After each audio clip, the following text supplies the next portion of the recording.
दोस्तों, आप सभी का स्वागत है हॉन्टेड बुक की डरावनी कहानियों में। हेलो दोस्तों, मेरा नाम शिवानी है और मैं उत्तर प्रदेश की रहने वाली हूँ। आज मैं आपको अपने मित्र नीलेश की बहन नीलिमा और उसकी साली नीतू की बीती आप लोगों को बताना चाहती हूँ। कुछ दिनों पहले नीलेश ने मुझे बताया था कि उसकी बहन की मौत हो गई है।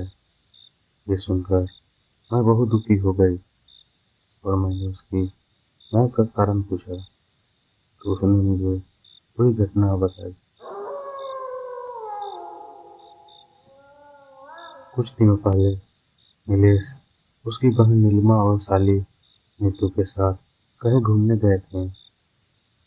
नीलेश की बहन और नीतू दोनों बहुत अच्छी दोस्त थी। लौटते वक्त काफी रात हो गई। रास्ते में उसकी बहन की तबीयत खराब हो गई। उसे काफी ठंड लग रही थी। हमारा घर अभी भी 100 किलोमीटर दूर था। रास्ते में कोई भी रुकने की जगह नहीं मिल रही थी। थोड़ी देर बाद हमें एक होटल दिखाई दी तो नीतू ने होटल में रुककर उसकी बहन को आराम करने के लिए कहा। उस होटल के काउंटर पर हमने जब रूम के लिए पूछा तो उसने बताया सभी रूम फुल थे क्योंकि उस रास्ते पर केवल वही एक ढंग की होटल थी। लेकिन तभी होटल के मैनेजर ने बताया एक रूम खाली था, रूम नंबर 13। हमने उस समय अंधविश्वास वाली बातों को न मानते हुए और बिना सोचे उस रूम को ले लिया।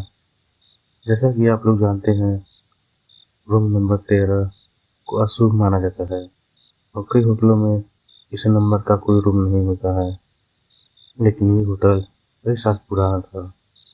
जैसे ही वो तीनों उस रूम में गए तो उन्हें नेगेटिव एनर्जी महसूस हुई। उस रूम की कंडीशन तो ठीक थी। ऐसा लग रहा था जैसे वर्षों से यहाँ कोई रहने नहीं आया हो। उन्होंने कुछ ज़्यादा नहीं सोचा। अब नीलेश अपनी बहन नीलिमा के लिए काउंटर से पेन किलर लेने को गया। काउंटर से टैबलेट लेकर जैसे ही रूम में आया तो देखा कि उसकी बहन बालकनी में खड़ी बातें कर रही थी। नीलेश ने सोचा नीतू और उसकी बहन दोनों बालकनी में बात कर रही है। लेकिन जैसे ही उसके पास गया तो उसकी बहन के अलावा कोई नहीं था। उसने बहन से पूछा तुम किससे बात कर रही थी? तो उसने सिर्फ सर हिलाकर मना कर दिया। तभी नीतू वॉशरूम से आई। नीलेश घबरा गया कि अगर नीतू वॉशरूम में थी तो नीलिमा किससे बात कर रही थी। नीलेश ने नीलिमा को टैबलेट दी और सो जाने को कहा। अब नीतू और नीलिमा दोनों बेड पर सो गए। नीलेश सोफे पर सो गया। सुबह जब क्लीनर कमरे की सफाई के लिए आया तो दरवाजा खुला था और वो जब अंदर आया तो देखा कि कमरे में खून ही खून था और नीलिमा मर चुकी थी। क्लीनर जोर से चिल्लाया तो मेरी नींद खुल गई और देखा कि नीलिमा की मौत हो चुकी थी और नीतू बेहोश हो गई थी। नीलेश जोर जोर से रोने लगा और मैनेजर को बुलाया। मैनेजर ने तुरंत एम्बुलेंस को बुलाया और दोनों को हॉस्पिटल ले गए। नीलिमा तो मर चुकी थी लेकिन नीतू को थोड़ी देर में होश आ गया। जैसे ही नीतू को होश आया तो उसके पीछे उसकी बहन की आत्मा थी। उसे बोल रही थी तूने मुझे मार दिया। यह कहकर वो गायब हो गई। नीलिमा काफी बुरी तरह डर गई।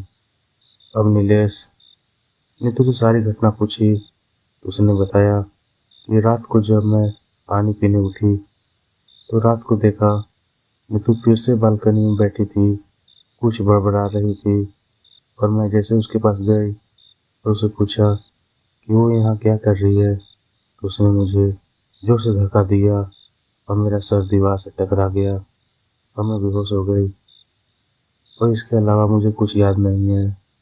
और जैसे ही नीतू हॉस्पिटल से छूटी तो वो नीलेश के साथ उस होटल में गई। मैंने काउंटर पर मैनेजर से बात करने को कहा तो उस काउंटर वाले ने बताया कि आपकी घटना के दूसरे दिन मैनेजर की मौत हो गई थी। नीलेश और नीतू दोनों शॉक हो गए।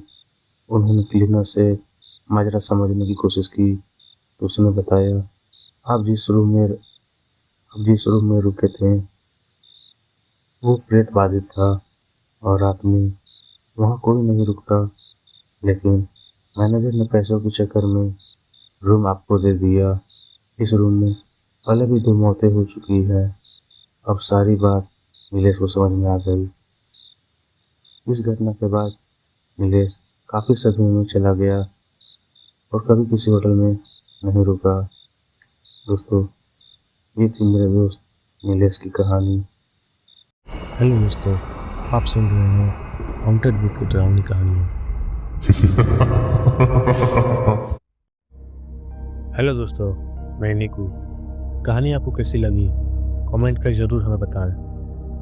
और हाँ, ऐसे ही डरावनी कहानियाँ सुनने के लिए हमारे चैनल को सब्सक्राइब जरूर करें और बेल आइकन का घंटा दबा दें ताकि आने वाली नई नई वीडियो आप तक जल्दी पहुँचे।